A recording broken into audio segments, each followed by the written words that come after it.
La presidencia de Carlos Salinas de Gortari, 1988 a 1994.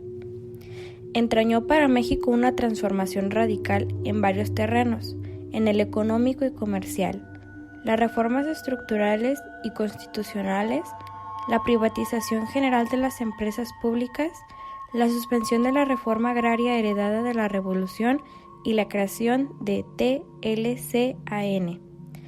Abundaron en una modernización de corte liberal, mudanzas que junto con otras reformas de calado en el sistema político coadyuvaron paradójicamente al final de la larga supremacía de su partido, PRI. El reguero de conmociones sufridas en el último año, con el lanzamiento zapatista en Chiapas, dos magnicidios priistas y la descomunal crisis financiera que estalló a su sucesor, Ernesto Zedillo, ya que arruinó los logros macroeconómicos del sexenio y empobreció a la población y malparó su reputación. Carlos Salinas de Gortari llega al poder después de una crisis electoral. Es un poco difícil evaluar su actuación en virtud de que su sexenio tuvo grandes aciertos y a la vez costosos errores.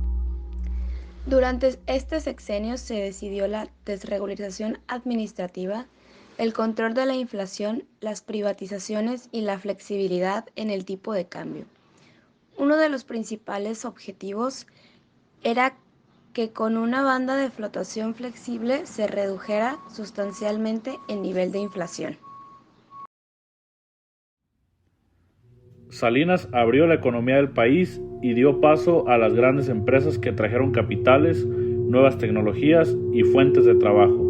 Salinas concretó la firma de Tratado de Libre Comercio hasta finales de 1993. Casi todos le reconocemos esos grandes méritos. Sin embargo, el 1 de enero de 1994 todo cambió. A partir de ese momento cometió graves errores, rumbo a la crisis de 1994 y el error de diciembre. Todo parecía estar en orden y el gasto social del gobierno crecía y se sentía más bienestar. Había más dinero en las carteras. Las tiendas eran una locura de productos que poco antes nadie imaginaba. El mundo hablaba del milagro mexicano, algo bueno para ser cierto. A las 8 de la mañana del 20 de diciembre de 1994, Jaime Serrapuche, secretario de Hacienda y Crédito Público, anunciaba que el peso ampliaría su banda de flotación un 15%, un mensaje errático, impreciso, vago, en el que nunca mencionó la palabra devaluación, pero que provocó una onda que amenazó a México, al dólar y a las monedas europeas más débiles. Las consecuencias económicas de esta crisis, llamada efecto tequila, o el error de diciembre, fueron la salida de capitales, la devaluación disminuyó de las reservas internacionales, quiebra de bancos, caída del Producto Interno Bruto y la pérdida de empleos. Los inversionistas internacionales le retiraron la confianza al país y el peso mexicano se derrumbó luego de que el Banco de México, sin reservas, para defenderlo lo dejó en libre flotación. 28 días después del anuncio y de la grave crisis económica que desató el llamado error de diciembre, Jaime Serrat renunció en los meses siguientes. El peso perdió más del 50% de su valor frente al dólar. La TLC en general fue un mecanismo que le ayudó a México a potenciar sus capacidades en el comercio exterior, particularmente por Estados Unidos, lo cual implicó una entrada masiva de capitales hacia el país. Durante esos meses y años se registraron las mayores reservas internacionales de la historia. Eran épocas de cierta eufonía por la entrada en vigor del Tratado Libre y Comercio. Las reservas internacionales son la acumulación de ahorro que tiene un país en moneda extranjera para cubrir sus compromisos al exterior, sean bienes o deudas. México era muy frágil desde ese punto de vista financiero, tanto que no tenía suficiente reserva en virtud que incurrió en un déficit de cuenta corriente, es decir, las importaciones del país eran mucho más grandes que las exportaciones. El gobierno mexicano, que hasta entonces había sido uno de los más exitosos de América Latina, estuvo a punto de suspender pagos. La Casa Blanca reaccionó y el presidente Bill Clinton, sin el apoyo interno, logró reunir un paquete de ayuda internacional de $20,000 millones para garantizar la solvencia del gobierno de México. Sin embargo, la ayuda había llegado tarde en un intento por recuperar los capitales extranjeros.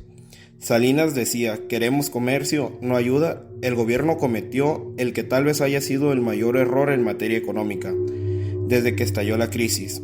Aceptó la exigencia estadounidense de subir los tipos de interés con el precio del dinero al 50%.